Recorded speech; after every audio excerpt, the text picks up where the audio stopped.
Hi, this is Mary Jo from the Disneyland edition of the Dis Unplugged, and I'm here with Mitch Atkins, who's the technical director here at Frozen Live at the Hyperion. Hello. Hello there.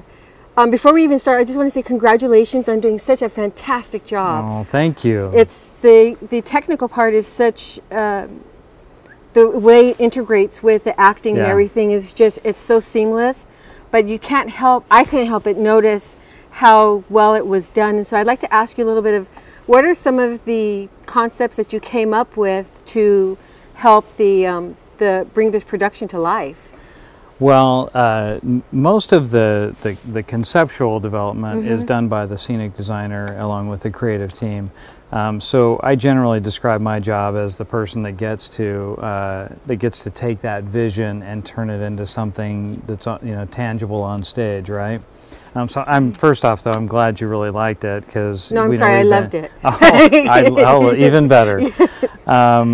It's been a labor of love and a long process that it's so awesome to finally get an audience and have that to pay off in the way that it did. So and you could tell that, right, with all the reactions. Oh yeah. Even the set when we first come in, that backdrop, the live backdrop that we see with the waterfall and everything. Yeah, here, let me show you that one. Okay, actually. Look at that one. Oh, yes, that's exactly what I'm talking about.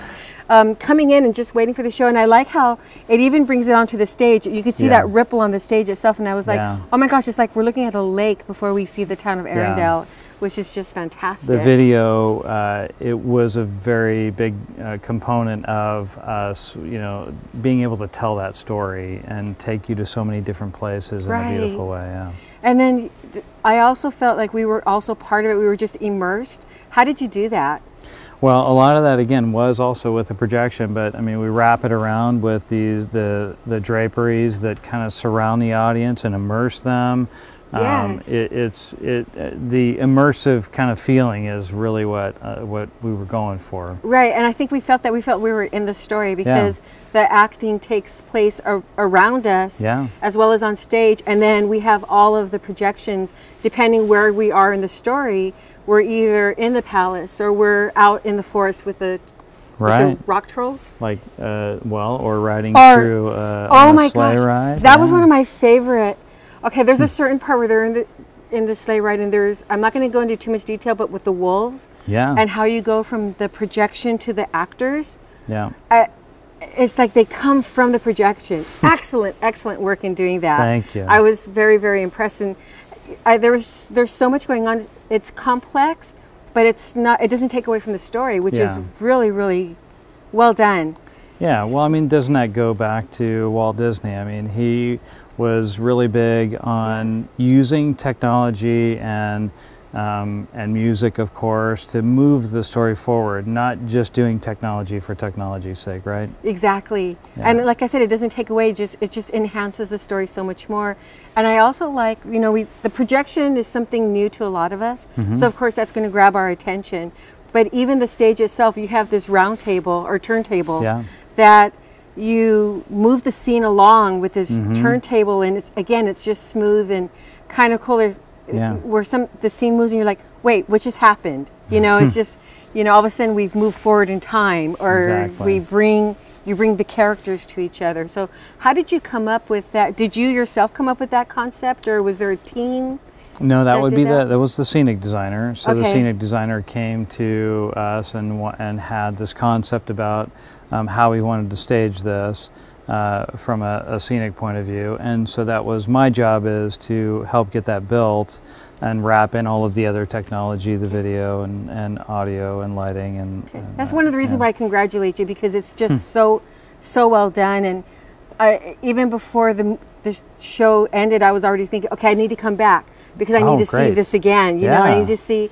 And there was, I'm sure you heard the audience, the wows that came, and it was very rewarding. Yes, and there's certain parts, and then there's this one scene where Anna's costume, where she's towards the end when she's frozen. Yes. Can you explain it without going into giving away any spoilers or anything? Can you let us know how you did that? Well, it is video supported, but there was just a lot of work behind it, and there's some technology in there that helps us track that, and it's a pretty complex little piece. Yes. But we knew it was so important to help tell that bit of the story at the end, right? Yeah, it's just, I think the way that you did a lot of your work brings that story forward, and the time just flew by. Oh, great. I was like, no, we can't be done yet. It was just so well. So glad to hear that. Yes. And so what was the most challenging, I'll ask you, in your mind, because the theater is definitely different than any other performance that's happened here. Yeah. So in transforming it for the show, what did you find was the most challenging? Well, just the amount of work and time, and we have a great crew, and so they were just working long days and weeks and months to transform the theater, because it was Agrabah for quite some time. Well, right? Until, I mean, you had what, 4 months? Yeah. Basically to transform, and with rehearsals going on and making things work and everything, and then to today and this weekend where you're going to debut this show to everybody. Fantastic. Yeah, fantastic. I pretty think people transformative. Yes, I think people are going to be pleasantly surprised. I'm glad. And I think this is going to go for a very long run. And did you develop anything? Was there any new technology? To us it's new, but for you, did you have to develop anything new? A couple of the key things that are new, probably to theatrical productions, are the way we track scenery. It's a little bit different than most.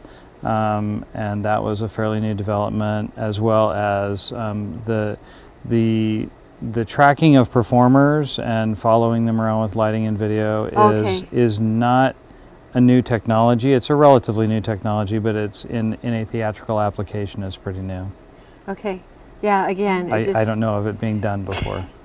That's awesome then. You did a good job, because like I said, everything just came together so well. And I know that you're debuting to the public on Saturday. Tomorrow. Oh, tomorrow to the public? Yeah, opening day is tomorrow. Okay, it's well, 27th. I'm definitely going to be here to see Excellent. it. Yeah, and I know my friends are too. And I encourage everybody else, come down and see the show. You're going to be so happy that you did. And here's one of the people who brought it together so that we can enjoy it and everything. So Mitch, thank you so much. Great. I appreciate that you took the time to talk and tell us. And right there with your little iPad, you can change the scenery. It's part of the Disney magic, right? That's just fantastic. Thanks for being here. Thank you. Again, this is Mary Jo from the Dis Unplugged. If you'd like to read more about the Disneyland Park, see us on wdwinfo.com. You can watch our podcast, live Disneyland time, 7 p.m. on Sundays, disunplugged.com for our shows, and then disboards.com if you want to talk to other Disney fans like us. Thank you very much.